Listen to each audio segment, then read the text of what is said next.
ganiha nanghatag og ayuda di sa balay. Nanadawat akong asawa og DSWD nga box containing 2 packs of rice nga matagtag 3 kg each, 4 cans of corned beef, Then tuna po. tuna, Apat. then Duha ka sardinas. Then isa ka bugway nga Six ang murag Milo, 6 lang kabuok nga ano.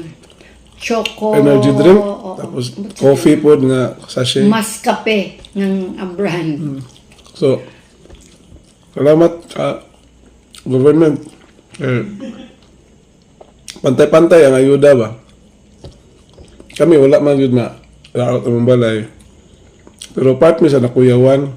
So, salamat po sa barangay nga gi-distribute po niya equally sa tanan nga mga residente sa Jensen. Salamat na tangan natin mga ayuda. Bitaw kay ang mga ayuda ba yan nakafocus dito sa mga glan, mga dito sa Rangani jud. Pero man good, ang Jensen people man good, affected siya sa linog in a sense nga the economy stopped for a while kay lisod man mo kuan mo balik og trabaho ang mga store nangaguba, so lisod ang pagpalit, so may na lang katabang-tabang ng mga ayuda. Although late na niabot sa mga kay i-prioritize man tong kuan jud tong heavily devastated nga areas. So okay ra kay makapangita ra may diskarte asa mapalit.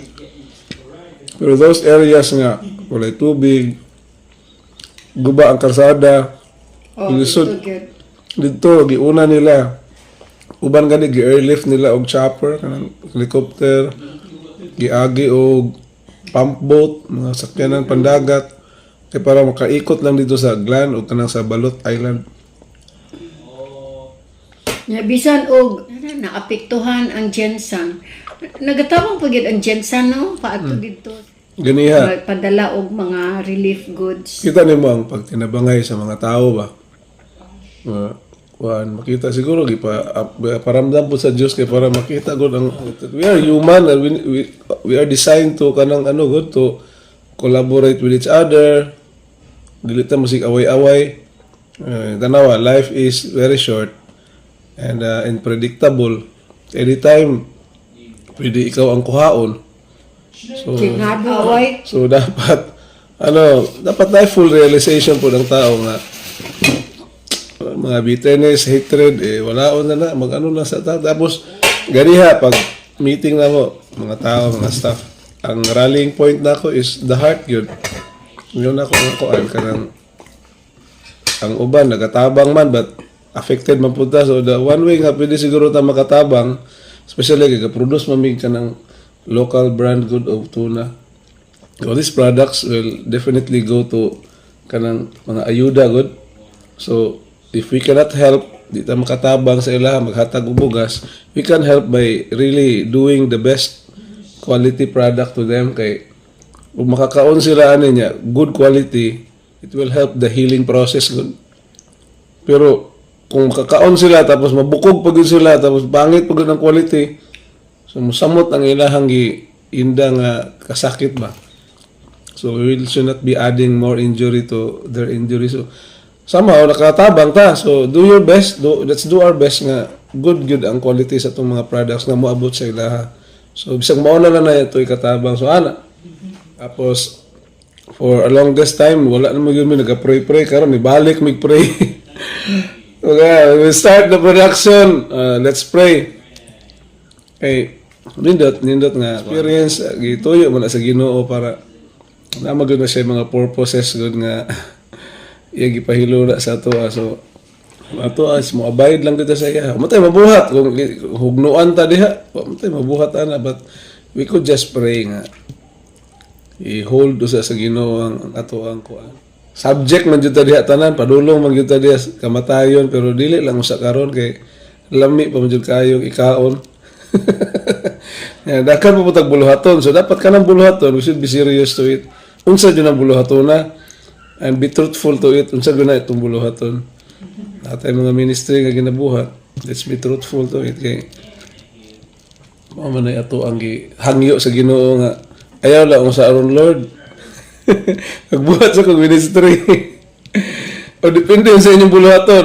I-love sa ako akong asawa o napa ko i-reconcile o i-love sa akong anak. Gusto sa akong makitag apo. So depende sa inyong pagayo sa Ginoo.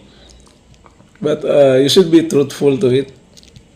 So dili sayangon ang kinabuhi kay maba ra jud kaayo. Di jud na to ba kuan ma-predict. So mo na ako personal realization sa mga nangyari. So when I rally people, muna ako gi-strike sa heart, striking to the heart nga tinarong nagutagod, di na ta masigig binuang. So katong mga kuha nato mga gipambuhat nga mali sa una, let's try to correct it. And kung dili na ko mamugos sa inyo nga kanang ayuhon natong efficiency, let's try to help each other, let's try to help ourselves kay niyon ko nga kani atong pagtrabaho ko diri karon is buhis-buhay man ni. So you come here to work not knowing what will happen, but you come to work kay kung ato kas balay ninyo wala mo puy bugas didto mo tay mabuhat. So buhis buhay at the same time you take care of your family, of yourself. So Bible na mo yun eh. Let's also take care to let's not forget the company nga who's trying also to give us something. So ang kumpanya dili po siya mukita, so malugmok ra gyapon na siya. So nindot nga experience, people realize nga there's really a out of that kind of earthquake yang mga effect, there's something good that is coming out of it. So let's grab that opportunity nga ma-transform ang heart sa tao mo dyan na transformation of the heart. So ipa ila sa Diyos sa to ang we are not in control but He is. So buhaton lang yun nato ang tama, no? And we'll trust the Lord kung sa ang iyang gusto sa atong kinabuhi. So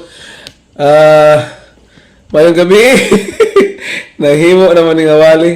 But I also like to take this opportunity nga mo mention ana kay it's very important also. Dili naman ta puro kaon, no?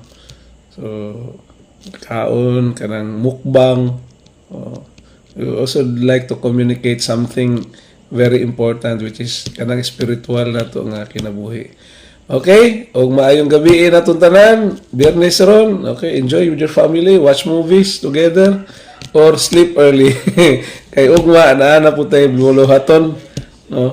O kami na may plano daan. So tomorrow i-reveal na mo na unsa mong plano. Makita ra man na ninyo. Sige, bye guys. God bless you all and keep safe. Bye-bye. Adlib, tara na, samahan nyo kami.